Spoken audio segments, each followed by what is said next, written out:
ہجرت کا دوسرا سال صلی اللہ علی النبی الأمی وآلہ صلی اللہ علیہ وسلم صلاۃ و سلام علیک یا رسول اللہ۔ ایک ہجری کی طرح دو ہجری میں بہت سارے واقعات نمودار ہوئے۔ قبلے کی تبدیلی۔ جب حضور صلی اللہ علیہ وسلم مکہ میں رہے، خانہ کعبہ کی طرف منہ کر کے نماز پڑھتے رہے، مگر ہجرت کے بعد آپ مدینہ منورہ کی طرف تشریف لے گئے۔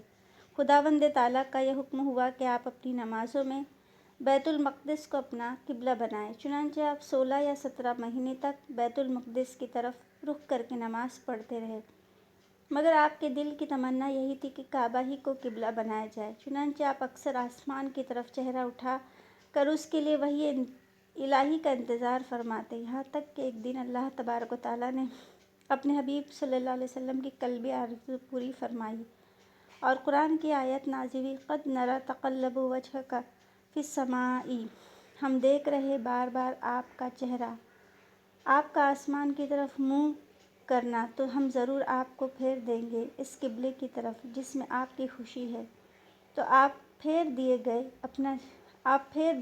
اپنا چہرہ مسجد حرام کی طرف۔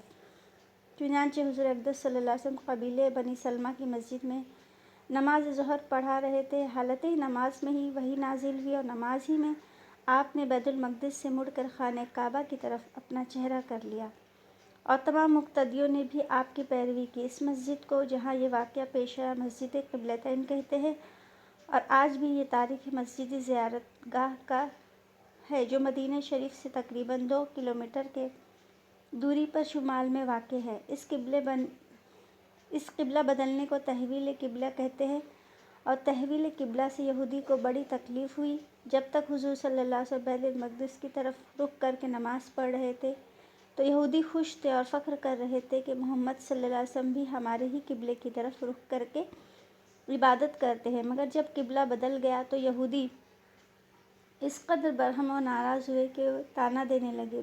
محمد صلی اللہ علیہ وسلم چونکہ ہر بات میں لوگوں کی مخالفت کرتے ہیں، اس لیے انہوں نے محض بھی ہماری مخالفت میں قبلہ بدل دیا۔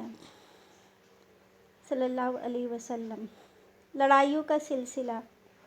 اب تک حضور علیہ الصلاۃ والتسلیم کی طرف سے صرف یہ حکم تھا کہ دلائل اور احسن طریقے سے اسلام کی دعوت دی جائے، اور مسلمانوں کو کفار کی ایذاؤں پر صبر کا حکم دیا۔